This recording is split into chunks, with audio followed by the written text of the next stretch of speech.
It's your boy Concert Vids 34.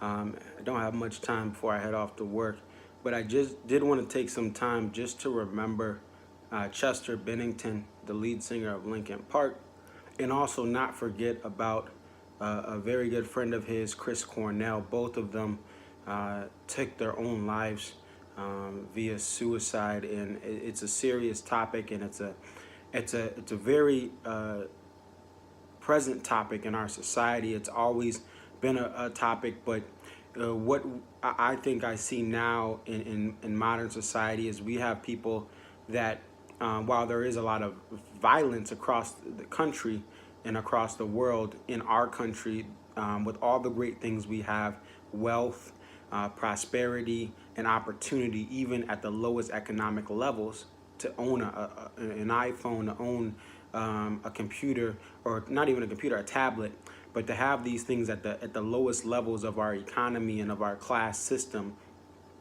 we really face our biggest demon is ourself.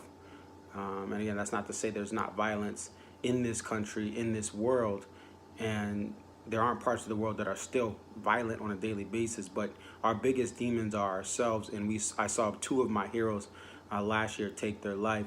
I want to tell a story. This is actually the 10th anniversary of my first major concert at an amphitheater or a bigger venue that I can remember. And this was Linkin Park 10 years ago in Hartford, Connecticut at their Project Revolution tour. And this show had Chris Cornell opening up for Linkin Park on Chris Cornell's birthday. This was a day that I remember every year for great things, and last year it was for sad reasons as Chester took his life a year ago today. But this, when you think about my channel, when you think about all these opinions on music, and I'm still young, and I know I don't know everything about music, and I'm still learning and open to people critiquing my thoughts and giving me insight. But that all traces back to that show 10 years ago with Chris Cornell, with Linkin Park, even Busta Rhymes and The Bravery, which was more of an alternative band, 10 years getting a little bit more metal. Atreyu, same thing. That eclectic show, that Project Revolution gig that Linkin Park put on for years, that's a part of who I am as far as my taste across different genres. So, I do want to just remember Chester and the influence he had on my life and many other people's lives as a middle schooler growing up in 2000. I was 10 when Hybrid Theory came out, and for many kids like me, this was one of the biggest albums as far as Hybrid Theory, and his voice, Chester's voice, was one of the biggest voices of our time. I'm not saying he's I'm trying to think of some. I mean, the Linkin Park wasn't the Stones. They weren't the Beatles. Don't get me wrong.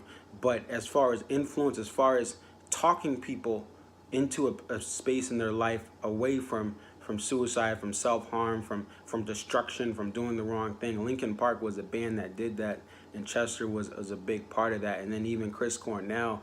I remember going to the show 10 years ago and hearing Chester come in on Hunger Strike, and me being a big Audio Slave fan at the time, being big into Soundgarden, but not really listening to Temple of the Dog until I heard that cover 10 years ago. And that made me dive into Temple of the Dog. That made me dive into more grunge outside of Soundgarden and outside of Nirvana, which everyone knew at the time. Going into the Alice in Chains and going into some of the other grunge I started to listen to for a little bit just to understand the genre. So I say all this to say that, rest in peace to Chester Bennington.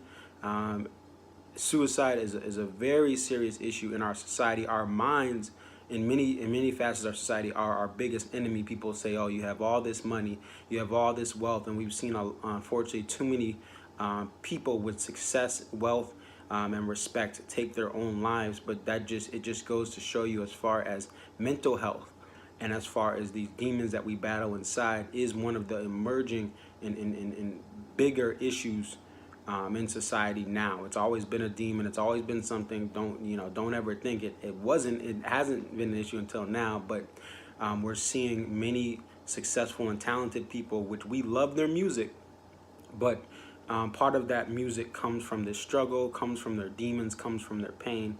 And I think if we can all just at least be here to support each other. It's again, it's a lot of this dates to mental illness. So we, it's not, we can't solve and change these things with our words, but our words do mean something. And if you talk to fans of Linkin Park, or you talk to fans of other people battling drug addiction like Chester did, battling depression and anxiety, the words change their life. So if we can keep music going, if we can continue to support these artists, if we continue to be a community of music lovers who looks out for one another, as cliche as that sounds, this world will be better, despite the evil, despite the demons that we all face. But it's your boy Conserviz34. Definitely like, comment, subscribe. Let me know what you guys think about Linkin Park. Have you lost a hero of yours, or even just a close family member to this sad situations for our self-harm and suicide? And I can think of a couple of close examples of friends, close family, and other friends that have struggled with this. So it does hit close to home with me. And I know a lot of people deal with this personally, or deal with family and friends who are going through this. So it's your boy Conserviz34. That's all I have for today. I'm out.